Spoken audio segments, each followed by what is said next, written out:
আমরা যদি ইনশাল্লাহ ক্ষমতায় আসি এবং আমি যদি এমপি হই, মির্জা আব্বাস যে মহিলা কলেজটা আছে, আমরা নারীদের শিক্ষার ক্ষেত্রে নজর দিব।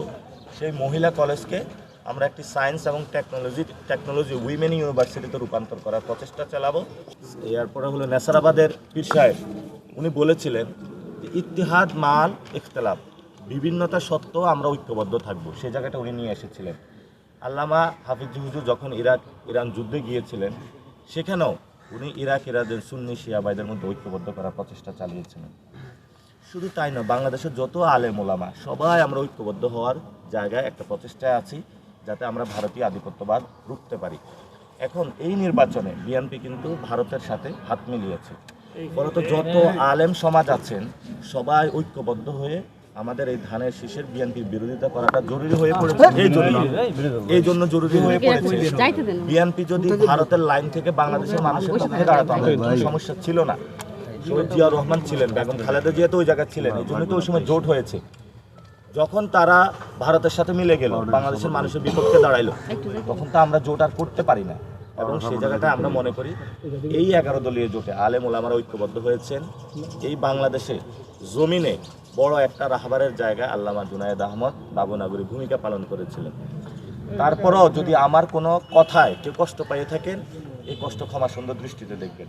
কারণ আলেম ওলামাদের সম্মান হলো পৃথিবীতে সবচেয়ে বড় জায়গা। আমরা ওনাদের পিছনে নামাজ পড়ে থাকি এবং ওনারা হলো আমাদের ইমাম। আলেমদেরকে মহব্বত করা মানে কি সবচেয়ে ভালো জায়গা, এবং ওনাদের থেকে মহব্বত থাকলে ইমান মজবুত হয়। আমরা সেই জায়গাগুলো চেষ্টা করি। আমি যেমন সারসিনা তরিকার মাদ্রাসায় পড়াশোনা করেছি, তো আবার এই ঢাকালিয়াতেও পড়াশোনা করেছি কওমি গণনা। আমি আবার এই আলিয়াতে কওমি গণনায় পড়াশোনা করেছি। ফলত আমার জীবনের একটা মাকসাদ হলো বাংলাদেশে সকল মানুষকে নিয়ে আধিপত্যবাদ এবং ফেসিবাদের বিরুদ্ধে দাঁড়ানো, সকল আলেম ঘরানাকে। এবং আমি তো ওনাদের প্রতি আহ্বান জানাবো যে আমাদের যদি কোনো ভেদাভেদ থাকে, সেটা আলেমের যারা রাহবার আছেন আমাদের, তারা হলো ঘরের ভিতরে বসে সেগুলো নিয়ে আলোচনা করবে। এবং সেই জায়গাটায় আমরা যদি ঐক্যবদ্ধ করতে পারি, ইনশাআল্লাহ 11 তারিখে শাপলার যে ভুল বিএনপি করেছিল, বিএনপি যে আসে নাই, তারা এখনও আলেমদের বিরুদ্ধে দাঁড়াচ্ছে, ইসলামকে নিয়ে কটু কথা বলছে, বোরকা নিয়ে কটু কথা বলছে। এই নির্বাচনও তারা একটা ভুল সিদ্ধান্ত নিচ্ছে। 11 দলীয় জোট সঠিক সিদ্ধান্তে আছে। ইনশাআল্লাহ আগামী 12 তারিখে, এই যে 2-3 দিন পরেই ইনশাআল্লাহ সারা বাংলাদেশে একটা রব উঠেছে, এটা জয়যাত্রা আসছে। ইনশাআল্লাহ 11 দলীয় জোটের শাপলাকলি, দাঁড়িপাল্লা, রিক্সা, যে যে জায়গায় মার্কা আছে, বিপুল বুটে জয়লাভ করবে ইনশাআল্লাহ।